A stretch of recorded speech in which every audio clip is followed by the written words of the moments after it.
very famous for that Gnar, is available. Yeah, and you see the Orianna ban as well. It seems like Afreeca's not buying into their mid lane Talia just yet, but we're going to find out right now. Swain is also going to be picked up here.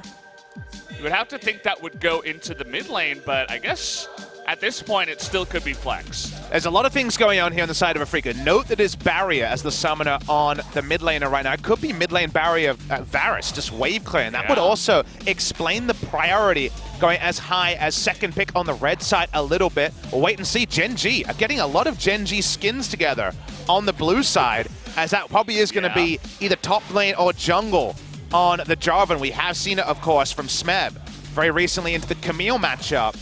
See where we go from here. The last pick going to be mid lane. So this would actually be jungle Talia after all, and Ambition finally going to play it in competitive play. The Zilean, an old fly special. This has been going on a lot over for C9. Jensen returning to a lot of that Zilean recently. I wondered if we would see Kindred Zilean as a duo. Instead, it's just Fly's famous mid lane Zilean. You know, we don't get to see too much Zilean, but I suppose if there is going to be one guy, it will be Fly. And we didn't expect much mixing up from Gen G, but this does not look like a draft they would have brought in on 14. And speaking of which, we got some new stuff here. It's a best of 3, guys. Both teams throwing caution to the wind and bringing in new picks. And this is the Afreeca Freaks we thought we might see today. The preparation, having their own picks. Going to be Ignite top lane Quinn from Keen. He's playing it in solo queue. So I wondered if he would return to it, match up into the Jarvan. Afreeca Freaks are going for the mid lane Varus as we previewed. Kramer will be on the bot lane Swain. Now we're seeing the Afreeca Freaks of old that could really pull the wool over the eyes in Champion Select. Wait until 20 seconds to get the ultra confirmation on where everyone is going. But Afreeca Freaks will have an Ignite top lane Quinn. I don't think he's going teleport. This would be a return to Trace. Ironically, the drafting coach of Gen G, who was, when he was on Jin Air as a top laner, a top lane Ignite Quinn player. Yep. Oh boy, this is going to be a fun one. Had a little stat there for Kramer too. He only has 22 KDA on his 2-0 Swain. He's only played 2 games of it, and we don't get to see Kramer too often, but they're bringing him in, and they want to make that Swain Shen bot lane work together. The mid lane Varus, Olaf, and Quinn. This is the Afreeca I know and love. And what is this drop? Really trying to close down and not let them take the blue buff. The flash on in and the pull by the Swain. Ambition in so much trouble, and down he will go, and they're linking to take more down here on the bottom side. Core JJ and Ruler. We'll see if they can get that damage down. Now here is Ambition, and he will, but he smites, so they're thinking about going for an engage, actually, as Ambition, he does have his flash, but here's the Quinn, and look at that first damage. Ambition has nowhere to go, and unfortunately, he's going to be 0-2 already. Kramer going to do the zoning job that Swain always does. Looks like the Rift Herald also should go to Afreeca. Ends up is Stormracer onto the Quinn. Stormracer and the Executioner's calling for lane. Okay, Predator onto Ambition, and by the way, it's a submarine, but it's above ground. They're gonna get Ambition again, and here's Dube. It's gonna be a little bit late, but at least they almost kill the Olaf, but not quite able to. Just barely in the end with that bomb. Will they? Fly now in the pit all alone is gonna go down. They do get an extra kill, 2 for 1 for now. Now Keen pushing forward, has that red buff, misses the taunt. Trying to dive under the turret, and Swain is so good at this. Where can they go? They're just gonna die under the turret. Ruler goes down. The taunt comes in on a Core JJ. Not gonna be able to take him out. Somehow Keen died too. Keen took tower aggro on the dives, goes down. It's only a 3 for 2. It's not as one-sided as you might imagine. They'll desperately want this mid lane turret, but I don't know if Kramer and Tucson can kill it fast enough, and Core JJ is actually gonna stick around to stop that turret going down. First look, it looked like it was going to be Afreeca blowing open the game. Not as much as you might think. Keen just, he's getting excited. He's not a KT fan, but he's just having a good game, a fun one, I would say, on the Quinn. Bit of an unfortunate play, and as you mentioned, yeah, the bot turret is not going to go down, so in the end, just the 1 extra kill. It's not going to accelerate as fast as we thought. Well, Spirit wanted to accelerate the game. He says, I've got Predator. It doesn't matter if I'm a level under. What is Ambition to do? He still has his flash, by the way. He's going to have it all game, saving it for game 2, maybe. I don't understand. There's nowhere really to flash against the Olaf this time, so I can't really complain. Eventually, they need flashes just to kill Fly.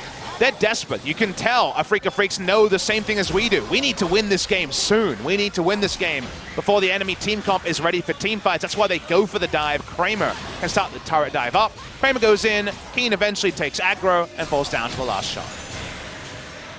They weren't able to get any more even after Tucson taunted them. The Swain is still slow, you know. We're not looking at a Spellbinder anytime soon for Kramer down on the bottom side. Still working on his Zonias. Might have it now after that last fight, but let's take a look at some of the damage from that last one. The Quinn actually on top, but you can see already that the Sivir is holding up her and poke them out. Maybe that would be a good start. You know, it's a cool item that we do see from Kramer is his first look at Keen just to, okay. Look at that, he knows what's going on. Look at the burst too. No flash out of Cuvée, should be an easy cleanup. Tries to dunk him, but it's not gonna work. He got dunked, Valdez. Oh boy, and look at Ambition, where's he at? Now the Olaf is just gonna loll all over his face. Finally flashes away. I say finally with just... So, that was the thing he was able to do. He got his own solo catch. Yeah. Now they're on Baron. We've been looking for the AD carry from the Afrika Freaks. It's been in the top lane the entire time. The Swain just for zoning, and he's doing exactly that. The bomb's coming forward, but it's not going to happen. The smite is there. Tucson now looking for that taunt, and he is going to get it on Ambition, who once again can't do much. The knock up here onto 2 by Cortez, but he's going to disappear. The teleport from Cuvée is canceled, and Afrika Freak takes a huge Baron. And that's what they were looking for. That's what they were desperate for, and it all starts from Keen. Solo killing Cuvée. Cuvée has a teleport, spawns too late, he can't even get there for the Baron. They get the Baron, they get the kills, and now the comp that couldn't team fight, how are you going to stop this siege from Afrika? King Zone waiting the next stage. You may always beat Afrika, but Afrika inspired with their draft today. The Taliyah has been a problem for the enemy. Watching the replay of how this happened in the mid lane, eventually they realized they couldn't get onto Kuro. Taliyah walked up, tried to help the kill on Kuro, and that meant he went in the death chamber. Didn't actually die, but of course was zoned away. Nothing Taliyah can do against Olaf, and no value out of Taliyah for the first pick from Ambition. You know, we mentioned it before, only 5 different junglers that Ambition has played in the summer. This Taliyah, it's not looking too clean. I feel like you gotta stay behind your front line when you're going for an engage. And it also, Valdez, subverts how the drafting works in this patch. Oh, so in this stage, remember, we're on the wildcard match. Gen G, as 4th seed, had the choice of side. They were the ones to choose the blue side, as you would expect. Blue side. They're taking it maybe slow. not. Kramer is going to get bursted out of nowhere. The crit's finally coming out of the Sivir. Seismic shove though going to miss. Trying to jump on in there is Quinn, but then she's going to go down. Gen G pulling off a massive defense, and Afrika pushing too far forward. Can they get Spirit here is the real question. Trying to get that boomerang, it's not going to kill him. Oh. And there it is. Kuro going to snipe down the Jarvan just to get one back. Afrika, they bit off a little bit more they could chew, but at least they're getting more kills on the backside. Big mistake from Kramer. Dies in one row of Afrika Freaks. This is much easier to show. Afterwards, here's the engage. Yep, looking for this one. Cuvée pretty tanky at this point. Look at Ruler up on the left side. Gonna burst down the Olaf, but in the end, they're gonna come in. Kramer not able to take out Ruler, and now he's gonna get bursted down. Ambition, but here's Keen from behind. Is gonna dodge that seismic shove, and look at him go into the back line. Takes out one. Can he take out another? As Kuro gets extremely low, but he takes out one on the backside. They can't kill Keen. Oh man, it can't kill him. He's just going forward. He bursts down on the rocks, and maybe the Taliyah is gonna be able to get a triple kill on the backside. Holy moly! As the rocks on the ground take them all out. Afrika Freaks get so greedy, they're going on different targets each time, and in the end, it's actually cleaned up by Gen G, of all things.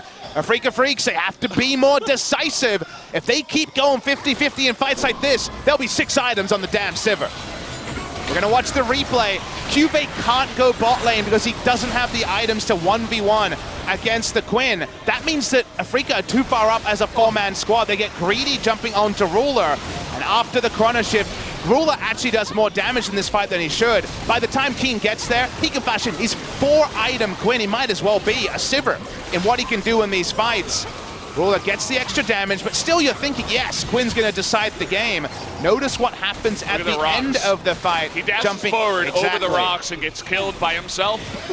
In the end, Ambition's able to stabilize. He can fall back, get comfortable. They can win this game. A lot of it is going to be that assassination from Quinn too. We got a lot of flashes down. Cube gets the engage again, and the follow-up from Rakan. Can Sim reverse them down? The Rock's going to miss here from Emission, but finally they do, and the top side is going to be routed as Keen comes in from behind, but only gets the Zillion ultimate out of Ruler. And now they're going to be able to turn here as there's no more Varus. Gen.G never had the map control to make plays like this to force Afrika into 5v5s, but after those last 2 losses they have, Keen's going to take an inhibitor. The Baron should go to Gen.G. This is getting real interesting too, because we got Spirit looking at the Elder Drake. Doesn't have enough burst to do it himself. He's going to start it though. We'll have Quinn following up. Trying to interrupt. Gen.G, they're going to have to back first. They have to defend the base. They don't want to lose Nexus turrets. So that might be an inhibitor and Elder trade for the Baron. That's actually a really good call from Afrika after they lost control over the Baron. They had Baron and Elder, but in that 1 minute of Yakety Sax play from the Quinn, now the Elder is on the map. Gen.G aren't in position for it. And Afrika getting a fresh shot, but what does it mean for the Elder Drake? Elder Drake looking like it might go to the side of Gen.G, but Keen looking to try to come from behind. Spirit not able to knock him up here. Spirit gonna be delayed for now, but here he comes with the stone play. Can he get it? No! Ambition is gonna be able to pick it up, but Cube gets extremely low. And the top side, here's Kramer finally coming in. This is the team fight to decide it all.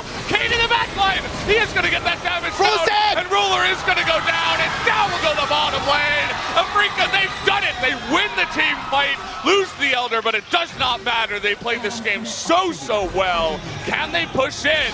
Fly trying to get out of there, and he will. He's the last hope here for Gen.G, but there's a huge freight train coming for their base. They should be able to end the game. They don't have a minion wave right now, and that is going to delay. Look at the death timers here, 40 seconds on anyone relevant. Surely it has to be now, Butters. Surely it's Afrika Freaks taking game number 1. Looks like it will be with Keen in position. They have done it. What an incredibly high-level game we've had here tonight. Afrika is able to win it here in the end. Still 20 seconds on even the next person, which is Rakan. And that's going to do it, guys. Game number 1 of this best of 3 is going to go to Afrika.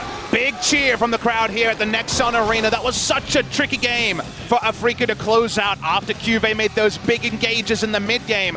And it looked like it was going to be just a good old honest 5v5 game that Gen.G always falls back on. But Keen on the Quinn, justifying the last, but the Ignite Quinn won them the game. The smooth moves around that bot lane inhibitor take that also delayed the Elder to actually be spawned. Yes, Gen.G got in position for it first, but they couldn't cover all their flanks because it wasn't the Baron they were setting up for the last 3 or 4 minutes. Ruler dies, so does Gen.G. It's been the story the entire summer season, and now Gen.G, who would have already been thinking